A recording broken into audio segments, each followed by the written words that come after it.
संतोषी माता व्रत कथा। एक बुढ़िया थी, उसके 7 बेटे थे। 6 कमाने वाले थे, जबकि एक निक्कमा था। बुढ़िया 6 बेटों की रसोई बनाती, भोजन कराती और उनसे जो कुछ जूठन बचती वह 7वें को दे देती। एक दिन वह पत्नी से बोला, देखो, मेरी मां को मुझ पर कितना प्रेम है। वह बोली, क्यों नहीं, सबका झूठा जो तुमको खिलाती है। वह बोला, ऐसा नहीं हो सकता है, मैं जब तक आंखों से न देख लूं मान नहीं सकता। बहू हंसकर बोली, देख लोगे तब तो मानोगे। कुछ दिन बाद त्योहार आया। घर में 7 प्रकार के भोजन और चूरमे के लड्डू बने।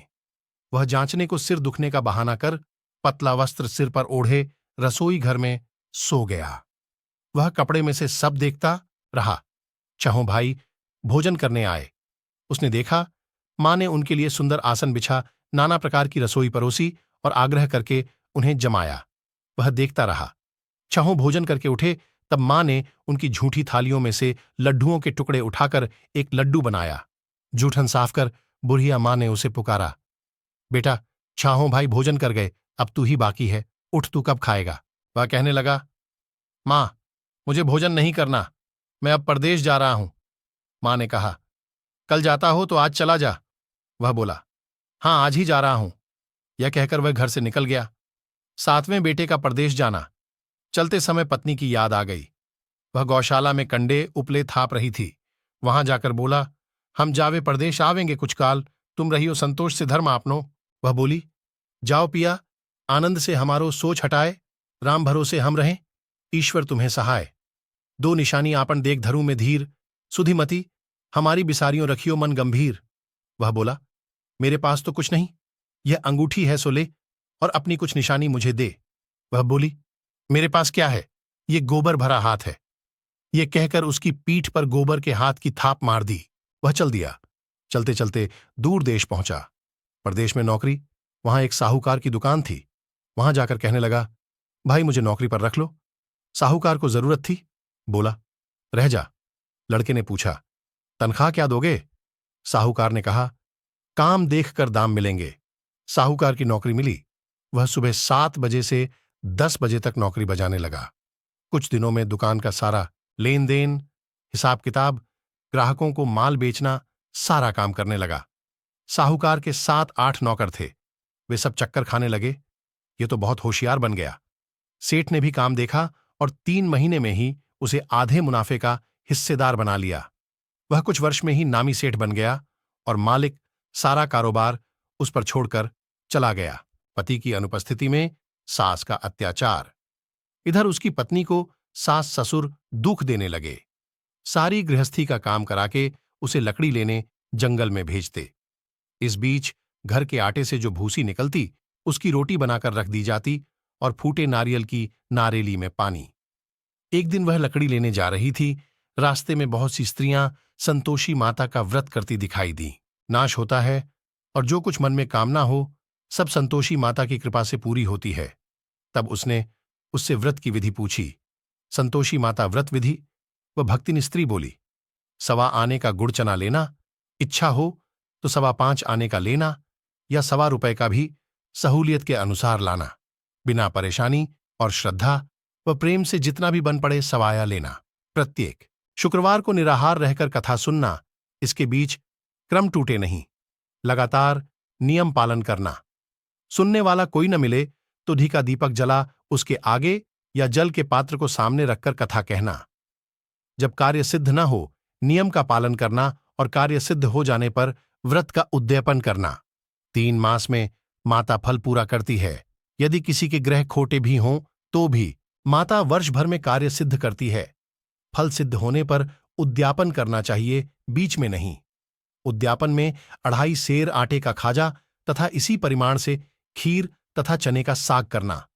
8 लड़कों को भोजन कराना, जहां तक मिले देवर, जेठ, भाई बंधु के हों, न मिले तो रिश्तेदारों और पास पड़ी डोहोसियों को बुलाना।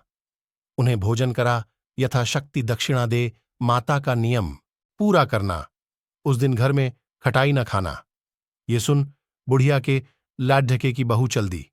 व्रत का प्रण करना और मां संतोषी का दर्शन देना। रास्ते में लकड़ी के बोझ को बेच दिया और उन पैसों से गुड़चना ले माता के व्रत की तैयारी कर आगे चली और सामने मंदिर देखकर पूछने लगी, ये मंदिर किसका है? सब कहने लगे, संतोषी माता का मंदिर है। ये सुनकर माता के मंदिर में मैं जाकर चरणों में लौटने लगी, दीन हो विनती करने लगी, मां, मैं निपट अज्ञानी हूं, व्रत के कुछ भी नियम नहीं जानती, मैं दुखी हूं। हे माता, जगत जननी मेरा दू किंग दूर कर मैं तेरी शरण में हूं। माता को दया आई। एक शुक्रवार बीता कि दूसरे को उसके पति का पत्र आया और तीसरे शुक्रवार को उसका भेजा हुआ पैसा आ पहुंचा। यह देख जेठ जिठानी मुंह सिकोड़ने लगे, लड़के ताने देने लगे, काकी के पास पत्र आने लगे, रुपया आने लगा, अब तो काकी की खातिर बढ़ेगी। बेचारी सरलता से कहती, भैया कागज आवे रुपया आवे, हम सबके लिए अच्छा है। ऐसा कहकर आंखों में आंसू भरकर संतोषी माता के मंदिर में मातेश्वरी के चरणों में गिरकर रोने लगी, मां, मैंने तुमसे पैसा कब मांगा है? मुझे पैसे से क्या काम है? मुझे तो अपने सुहाग से काम है। मैं तो अपने स्वामी के दर्शन मांगती हूं। तब माता ने प्रसन्न होकर कहा, जा बेटी, तेरा स्वामी आएगा। यह सुनकर खुशी से बावली होकर घर में जा काम करने लगी। अब संतोषी मां विचार करने लगी, इस भोली पुत्री को मैंने कह तो दिया कि तेरा पति आएगा, लेकिन कैसे? वह तो इसे स्वप्न में भी याद नहीं करता। उसे याद दिलाने को मुझे ही जाना पड़ेगा।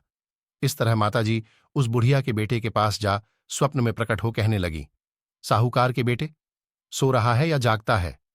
वह कहने लगा, माता, सोता भी नहीं, जागता भी नहीं हूं, कहो क्या आज्ञा है? मां कहने लगी, तेरे घर बार कुछ है कि नहीं? वह बोला, मेरे पास सब कुछ है, मां बाप है, बहू है, क्या कमी है? मां बोली, भोले पुत्र, तेरी बहू घोर कष्ट उठा रही है, तेरे मां बाप उसे परेशानी दे रहे हैं, वह तेरे लिए तरस रही है, तू उसकी सुध ले। वह बोला, हां माताजी, यह तो मालूम है, परंतु जाऊं तो कैसे? परदेश की बात है, लेन देन का कोई हिसाब नहीं, कोई जाने का रास्ता नहीं आता, कैसे चला जाऊं? मां कहने लगी, मेरी बात मान, सवेरे नहा धोकर संतोषी माता का नाम ले, घी का दीपक जला दंडवत कर दुकान पर जा बैठ। देखते देखते सारा लेन देन चुक जाएगा, जमा का माल बिक जाएगा, सांझ होते होते धन का भारी ठेर लग जाएगा। अब बूढ़े की बात मानकर वह नहा धोकर संतोषी माता को दंडवत घी का दीपक जला दुकान पर जा बैठा। थोड़ी देर में देने वाले रुपया लाने लगे, लेने वाले हिसाब लेने लगे, कोठे में भरे सामान के खरीदार नकद दाम दे सौदा करने लगे। शाम तक धन का भारी ठेर लग गया। मन में माता का नाम ले, चमत्कार देख प्रसन्न हो घर ले जाने के वास्ते गहना कपड़ा सामान खरीदने लगा। यहां काम से निपट तुरंत घर को रवाना हुआ। उधर उसकी पत्नी जंगल में लकड़ी लेने जाती है, लौटते वक्त माताजी के मंदिर में विश्राम करती। वह तो उसके प्रतिदिन रुकने का जो स्थान ठहरा, धूल उड़ती देख वह माता से पूछती है, हे माता, यह धूल कैसे उड़ रही है? माता कहती है, हे पुत्री, तेरा पति आ रहा है। अब तू ऐसा कर, लकड़ियों के 3 बोझ बना ले, एक नदी के किनारे रख और दूसरा मेरे मंदिर पर व तीसरा अपने सिर पर। तेरे पति को लकड़ियों का गट्ठर देख मोह पैदा होगा, वह यहां रुकेगा, नाश्ता पानी खाकर मां से मिलने जाएगा, तब तू लकड़ियों का बोझ उठाकर जान और चौक में गट्ठर डालकर जोर से आवाज लगाना, लो सासू जी, लकड़ियों का गट्ठर लो, भूसी की रोटी दो, नारियल के खेपड़े में पानी दो, आज मेहमान कौन आया है? माताजी से बहुत अच्छा कहकर वह प्रसन्न मन से लकड़ियों के 3 गट्ठर बनाई, एक नदी के किनारे पर और एक माताजी के मंदिर पर रखा। इतने में मुसाफिर आ पहुंचा। सूखी लकड़ी देख उसकी इच्छा उत्पन्न हुई कि हम यहीं पर विश्राम करें और भोजन बनाकर खा पी कर गांव जाएं। इसी तरह रुककर भोजन बना, विश्राम करके गांव को गया, सबसे प्रेम से मिला। उसी समय सिर पर लकड़ी का गट्ठर लिए वह उतावली सी आती है। लकड़ियों का भारी बोझ आंगन में डालकर जोर से 3 आवाज देती है, लो सासू जी, लकड़ियों का गट्ठर लो, भूसी की रोटी दो, आज मेहमान कौन आया है? यह सुनकर उसकी सास बाहर आकर अपने दिए हुए कष्टों को भुलाने हेतु कहती है, बहू ऐसा क्यों कहती है? तेरा मालिक ही तो आया है।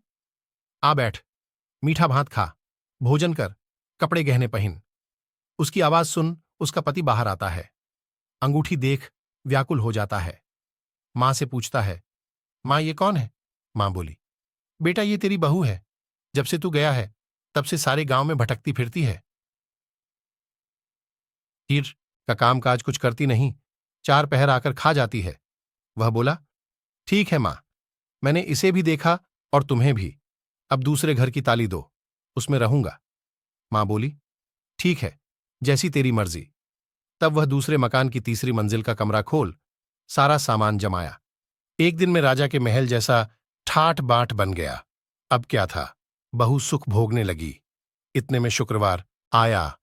शुक्रवार व्रत के उद्यापन में हुई भूल, किया खटाई का इस्तेमाल। उसने पति से कहा, मुझे संतोषी माता के व्रत का उद्यापन करना है। पति बोला, खुशी से कर लो। वह उद्यापन की तैयारी करने लगी। जिठानी के लड़कों को भोजन के लिए कहने गई। उन्होंने मंजूर किया, परंतु पीछे से जिठानी ने अपने बच्चों को सिखाया, देखो भोजन के समय खटाई मांगना, जिससे उसका उद्यापन पूरा ना हो। लड़के जीमने आए, खीर खाना पेट भर खाया, परंतु बाद में खाते ही कहने लगे, हमें खटाई दो, खीर खाना हमको नहीं भाता, देखकर अरुचि होती है। वह कहने लगी, भाई खटाई किसी को नहीं दी जाएगी, ये तो संतोषी माता का प्रसाद है। लड़के उठ खड़े हुए, बोले, पैसा लाओ। भोली बहू कुछ जानती नहीं थी, उन्हें पैसे दे दिए।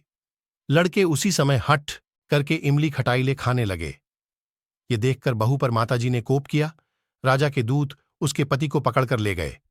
जेठ जेठानी मनमाने वचन कहने लगे, लूट लूट कर धन इकट्ठा कर लाया है, अब सब मालूम पड़ जाएगा जब जेल की मार खाएगा। बहू से यह सहन नहीं हुए। मां संतोषी से मांगी माफी, रोती हुई माताजी के मंदिर गई। कहने लगी, हे माता, तुमने क्या किया, हंसा कर अब भक्तों को रुलाने लगी। माता बोली, बेटी, तूने उद्यापन करके मेरा व्रत भंग किया है। वह कहने लगी, माता, मैंने कुछ अपराध किया है, मैंने तो भूल से लड़कों को पैसे दे दिए थे, मुझे क्षमा करो, मैं फिर तुम्हारा उद्यापन करूंगी। मां बोली, अब भूल मत करना। वह कहती है, अब भूल नहीं होगी, अब बतलाओ वे कैसे आवेंगे। मां बोली, जा पुत्री, तेरा पति तुझे रास्ते में आता मिलेगा। वह निकली, राह में पति आता मिला। वह पूछी, कहाँ गए थे। वह कहने लगा, इतना धन जो कमाया है उसका टैक्स राजा ने मांगा था, वह भरने गया था। वह प्रसन्न हो बोली, भला हुआ, अब घर को चलो। कुछ दिन बाद फिर शुक्रवार आया, फिर किया व्रत का उद्यापन। वह बोली, मुझे फिर माता का उद्यापन करना है। पति ने कहा, करो। बहू फिर जेठ के लड़कों को भोजन को कहने गई। जेठानी ने एक दो बातें सुनाई और सब लड़कों को सिखाने लगी, तुम सब लोग पहले ही खटाई मांगना। लड़के भोजन से पहले कहने लगे, हमें खीर नहीं खानी, हमारा जी बिगड़ता है, कुछ खटाई खाने को दो। वह बोली, खटाई किसी को नहीं मिलेगी, आना हो तो आओ। वह ब्राह्मण के लड़के लाकर भोजन कराने लगी। यथाशक्ति दक्षिणा की जगह एक एक फल उन्हें दिया। संतोषी माता प्रसन्न हुई। संतोषी माता का फल, माता की कृपा होते ही नववें मास में उसके चंद्रमा के समान सुंदर पुत्र प्राप्त हुआ। पुत्र को पाकर प्रतिदिन माताजी के मंदिर को जाने लगी। मां ने सोचा, यह रोज आती है, आज क्यों न इसके घर चलूं। यह विचार कर माता ने भयानक रूप बनाया, गुड़ चने से सना मुख, ऊपर सूंड के समान होंठ, उस पर मक्खियां भिन भिन कर रही थीं। दहली पर पैर रखते ही उसकी सांस चिल्लाई, देखो रे, कोई चुड़ैल डाकिन चली आ रही है, लड़कों इसे भगाओ, नहीं तो किसी को खा जाएगी। लड़के भगाने लगे, चिल्लाकर खिड़की बंद करने लगे। बहू रोशनदान में से देख रही थी, प्रसन्नता से पगली बन चिल्लाने लगी, आज मेरी माताजी मेरे घर आई हैं। वह बच्चे को दूध पीने से हटाती है। इतने में सास का क्रोध फट पड़ा। वह बोली, क्या उतावली हुई है। बच्चे को पटक दिया। इतने में मां के प्रताप से लड़के ही लड़के नजर आने लगे। वह बोली, मां, मैं जिसका व्रत करती हूं यह संतोषी माता है। सबने माताजी के चरण पकड़ लिए और विनती कर कहने लगे, हे माता, हम मूर्ख हैं, अज्ञानी हैं, तुम्हारे व्रत की विधि हम नहीं जानते। व्रत भंग कर, हमने बड़ा अपराध किया है। जगमाता, आप हमारा अपराध क्षमा करो। इस प्रकार माता प्रसन्न हुई। बहू को प्रसन्न हो जैसा फल दिया वैसा माता सबको दे। जो पढ़े उसका मनोरथ पूर्ण हो। बोलो संतोषी माता की जय।